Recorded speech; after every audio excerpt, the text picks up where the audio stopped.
উপর দায়িত্ব দেওয়া হয়েছিল সংস্কার করার জন্য। আমরা ঠিক বুঝতে পারছিলাম না কোথা দিয়ে শুরু করি। তো প্রথমে আলাপের মধ্যে নানা প্রসঙ্গে ঠিক হলো যে আমরা কিছু কমিশন করে দিই, যেগুলো দ্বারা কর্তৃপক্ষে ভেতরে গিয়ে জিনিসটা তৈরি করবে। তো এটা দীর্ঘ প্রক্রিয়া, লোক জোগাড় করা ইত্যাদি। শেষ পর্যন্ত আমরা কমিশন করলাম, প্রথম 6টা কমিশন, পরবর্তীতে আরো 6টা। তো তাদেরকে 90 দিন আমরা সময় দিয়েছিলাম দ্রুত গতিতে কাজ করার জন্য। আমরা খুবই আনন্দিত যে তারা করতে পেরেছে। কয়েকটা কমিশন বেশি সময় নিয়েছে, তাতে কোনো অসুবিধা নেই। এখন কমিশনের রিপোর্ট আসলো, এরপরে আমরা যে ঐক্যমত্য গঠন করতে চাচ্ছি সেটা কিভাবে হবে, সেটার থেকে একটা আইডিয়া আসলো যে একটা ঐক্যমত্য কমিশন বলে আলাদা একটা কমিশন করি। তো সেটা যে ফলপ্রসূ হয়েছে সেটা প্রফেসর আলী রিয়াজ সাহেব যখনই আমার সঙ্গে বৈঠক করেন আমি অত্যন্ত আনন্দিত হই। যেভাবে আপনারা সহযোগিতা করেছেন, আনন্দ সহকারে পার্টিসিপেট করেছেন। এটা কেন জানি আমার মনে হয়েছিল যে এটা হয়তো সবার আগ্রহ হবে না, কবে পাশ কাটিয়ে যাবে বা ভেতরে ঢুকতে চাইবে না। আমি অত্যন্ত আশ্চর্য হয়েছি এবং অত্যন্ত আনন্দিত হয়েছে যে কত গভীরভাবে আপনারা এটাতে গিয়েছেন।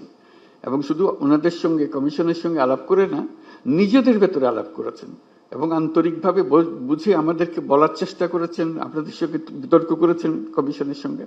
এবং প্রতিবারে যখন প্রফেসর আলী রিয়াজ আমার সঙ্গে কথা বলে উনি খুব উচ্ছ্বসিত হন। এটা আমাকে অত্যন্ত হৃদয়ে টাচ করে আমাকে, যে এরকম আগ্রহ নিয়ে সবাই যদি আমরা বসি নিশ্চয়ই একটু ভালো কিছু এর মধ্যে থেকে আসবে। তো আজকে প্রথম পর্ব শেষ হলো, তো সেটা মহা আনন্দের দিন যেটা আমরা করেছি। দ্বিতীয় পর্বে, প্রথম পর্বে আমরা কি করলাম, এটা যত কিছু ইস্যুজ আছে, যত কিছু রিকমেন্ডেশন, সুপারিশ আছে, তার মধ্যে কিভাবে আমরা একমত হলাম, কারা কোনটাতে একমত হলো, সব মিলিয়ে শেষ পর্যন্ত আমরা জুলাই সনদ করব।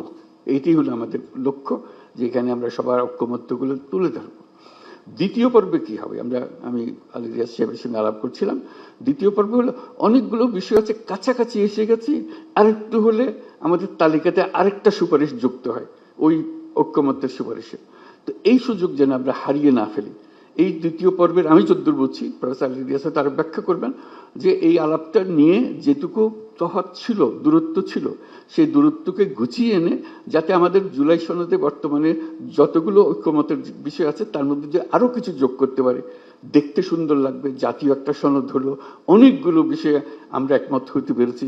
জাতি হিসেবে আমরা গর্বিত, জাতি হিসেবে দাঁড়াতে পারে যে আমরা তো এরকম বিভক্তিকরণের প্রক্রিয়ার মধ্যে রাজনীতি সৃষ্টি করিনি। আমরা সৃষ্টি করছি ঐক্যবদ্ধ হওয়ার জন্য, দেশের উন্নতির জন্য, দেশের মঙ্গলের জন্য। আজকে সেই সবাই উপস্থিত থাকতে পারে।